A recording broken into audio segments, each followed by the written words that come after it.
recrutement, que ce soit des chefs d'établissement, des inspecteurs, mais puis aussi. Et la question de l'encadrement tel qu'on le connaît aujourd'hui risque de se poser. Un accompagnement pour les aider à réfléchir sur le posture d'enseignant. Une partie de la formation continue des professeurs de l'établissement.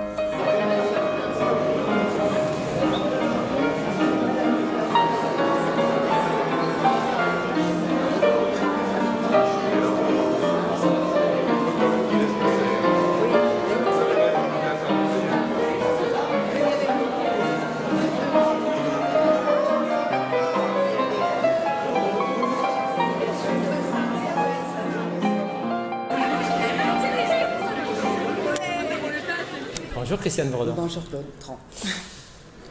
Vous venez de recevoir la ministre de l'Éducation nationale qui est venue se mettre à l'écoute des élèves et a pris votre établissement peut-être comme exemple d'un lieu où l'engagement lycéen était fort. Oui, elle a bien choisi.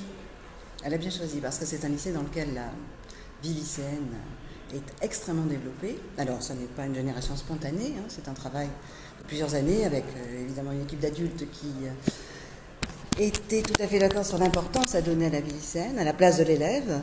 Et voilà, entre le conseil de la vie lycéenne, les élections dans les classes, élections au conseil d'administration, développement de la maison des lycéens, il y a tout un réseau, je dirais, démocratique de la vie lycéenne qui s'est mis en place. Alors, est-ce que naturellement, les élèves se prêtent, s'engagent dans ce type de démarche? Est-ce que c'est votre expérience pourrait parler là? Naturellement, non. Ce ne sont pas des champignons, donc il n'y a pas de génération spontanée, ni en ce domaine, ni dans d'autres. Donc il faut des conditions facilitantes. Il faut des conditions facilitantes, il faut d'abord des adultes qui soient d'accord, adultes enseignants, non enseignants, et qui soient en capacité d'entendre et de faire confiance. Voilà. C'est il faut se retrouver autour de valeurs communes au niveau des adultes déjà, et dans le même temps avec des lycéens auxquels ensuite il est donné la place qu'il revendique, et puis préexiste, si je puis dire, à ce développement de la vie lycéenne, démocratique, donc lycéenne, le fait qu'il y a dans ce lycée une histoire, il y a des valeurs qui sont là depuis longtemps, et que finalement la démocratie lycéenne est venue se greffer sur ce terreau-là, le bien commun, Condorcet quand même, le bien commun, ce qui nous protège de l'arbitraire, c'est l'intérêt toujours le plus haut. Ce qui nous protège des dérives, c'est ce qui fait que je ne regarde pas seulement l'endroit où moi je dérive, etc. Et ça, ce n'est pas moi, c'est très ancien. Donc voilà, les lumières sont là, et franchement, sans aucun aspect pompeux ou lyrique, je pense que ce lycée a une histoire qui éclaire ce paysage-là et qui donne la possibilité, effectivement, à des lycéens de se retrouver dans ces valeurs. Cette histoire de ce lycée, ce sont les adultes de l'établissement que l'ont faite, qui l'ont créé? Est-ce que c'est les adultes et les élèves qui l'ont créé? L'histoire s'est faite depuis 200 ans, c'est un des 4 glorieux lycées napoléoniens quand même. Et donc c'est vrai que l'histoire des maîtres, on dit toujours les maîtres illustres de ce lycée, ils n'étaient pas n'importe qui. Les élèves illustres de ce lycée n'étaient pas non plus n'importe qui, je ne vais pas les énumérer, la liste est sur le site, elle est partout. Mais il est vrai que cela confère à ce lycée, d'abord ce lycée a une architecture, on le dit aussi, très propice à l'étude, et puis cette histoire qui vient de 200 années, une tradition quand même très humaniste. Voilà. Cette tradition humaniste, elle est là encore aujourd'hui. C'est quand même l'un des lycées qui s'est battu pour Dreyfus. C'est l'un des lycées qui, pendant la Première Guerre mondiale, d'où le monument qui est derrière moi, a eu l'équivalent de sa population scolaire aujourd'hui morte à la guerre. C'est un lycée dans lequel il y a eu un mouvement, l'un des premiers mouvements de résistance étudiants pendant la Seconde Guerre mondiale. Bon, je ne vais pas être trop longue, mais tout cela marque ce lycée. Et même quand on ne connaît pas l'histoire de ce lycée, si je vois avec les jeunes élèves de seconde que nous recevons en ce moment, les jeunes élèves de seconde ont entendu dire, oui, qu'il y avait une certaine histoire, mais peu à peu, ils se l'approprient. Et ils se l'approprient parce que cette transmission-là, elle est dans la modernité voilà. C'est une histoire qui est dans la modernité. Et ce lycée, il est dans la modernité. Et ce sont les élèves qui font sa modernité. Parce qu'ils apportent à cette histoire-là, sans mauvais jeu de mots, un nouvel éclat. C'est le cas des lettres qu'on voit là. Et puis ils apportent à ce lycée la vie qu'il a toujours eue. Ils le nourrissent de leur talent. Voilà. Najat Vallaud-Belkacem a dit qu'elle-même était persuadée que tout ce qui se faisait à côté de la classe, c'est un petit peu le cas de la vie lycéenne, participait de la réussite des élèves. Est-ce que c'est votre point de vue? C'est ma conviction depuis longtemps, oui. C'est que Un élève n'est pas un individu que l'on découpe en tranches de saucisson avec une partie de sa tête là dans une classe, une partie de ses pieds là quand il joue au basket, une partie là quand il est élu lycéen et puis là quand il travaille beaucoup, pas beaucoup, bref. Donc c'est un individu à part entière, comme vous, comme moi, qui a des droits, qui a des devoirs d'abord, mais qui évidemment a des droits, sans quoi il n'a pas de devoirs. Et c'est ça. C'est-à-dire que la vie lycéenne, c'est ce liant qui fait une unité, qui donne une unité à la personne de chaque lycéen. C'est ça. Non, mais enfin, aujourd'hui, revient sur le champ de la discussion pour un renouveau de l'école, l'idée que l'enseignant a tout aussi intérêt à faire en sorte d'être côte à côte avec les élèves, tout autant qu'il est face à face. Est-ce que cela relève aussi de cette démarche dans ce lycée? Oui, alors ça, moi là-dessus, je suis certainement d'un autre siècle. D'ailleurs, je suis née dans un autre siècle, mais je pense quand même que...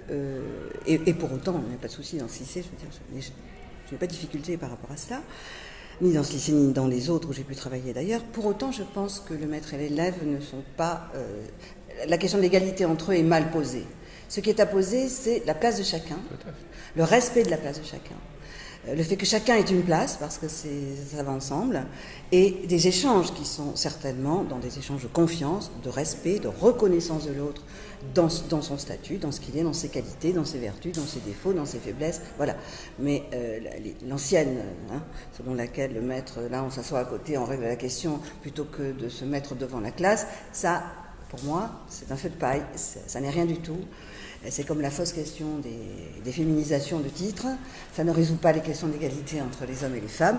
Donc, plutôt que de s'intéresser à des petits symboles qui ne sont pas vraiment des symboles, je pense que c'est plutôt dans ce qui est fait chaque jour à l'école, enfin dans ce lycée et dans d'autres, que ce cheminement se fait pour le maître et pour l'élève, mais pas, voilà, je veux dire, aucun élève de cet établissement, pas plus que dans les autres où j'ai travaillé, je pense que c'est vrai pour mes collègues aussi, je pense, je n'en ai jamais parlé avec eux, la preuve, ne se pose la question de savoir si on peut me taper dans le dos ou me tirer sur les cheveux, mais je n'irai jamais moi-même ou les autres collègues qui travaillent avec moi, je ne me laisserai jamais aller à une familiarité qui ne serait pas de mise. Autre chose est la complicité qui vient, les liens qui se nouent, des relations très chaleureuses, mais très respectueuses, déjà pour nous adultes, envers nos lycéens, et la réciproque est ainsi posée. Donc voilà, ça c'est une question que souvent on met en avant pour savoir si le pouvoir du maître dans la classe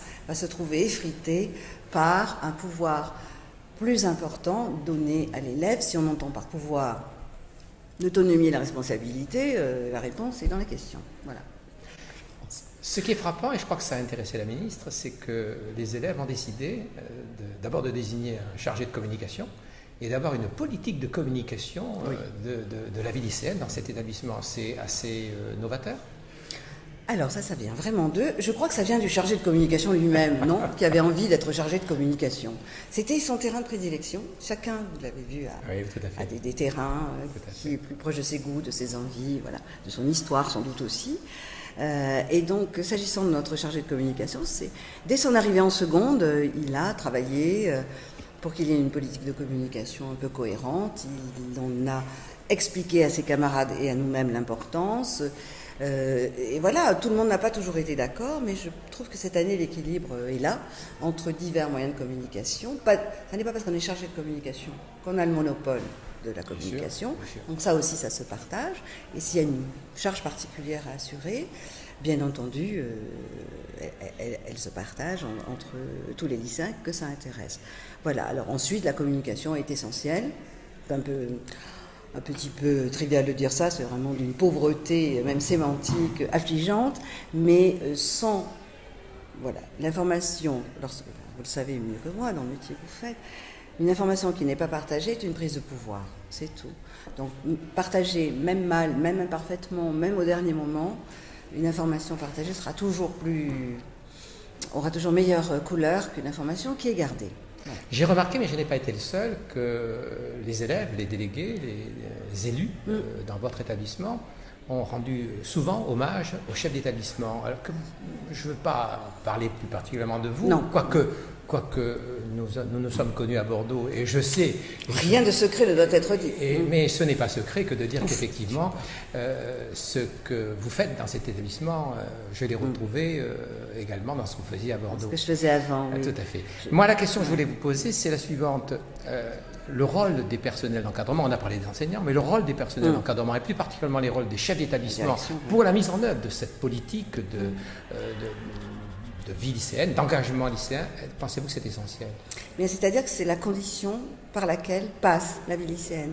Alors, je trouve important de répondre à cette question parce que, on le voit bien, parmi les freins, une question posée ce matin à notre ministre était la question des freins, des obstacles au développement de la vie lycéenne. La question qui est posée, c'est effectivement quelle est la place des équipes de direction et puis des CPE dans cette affaire.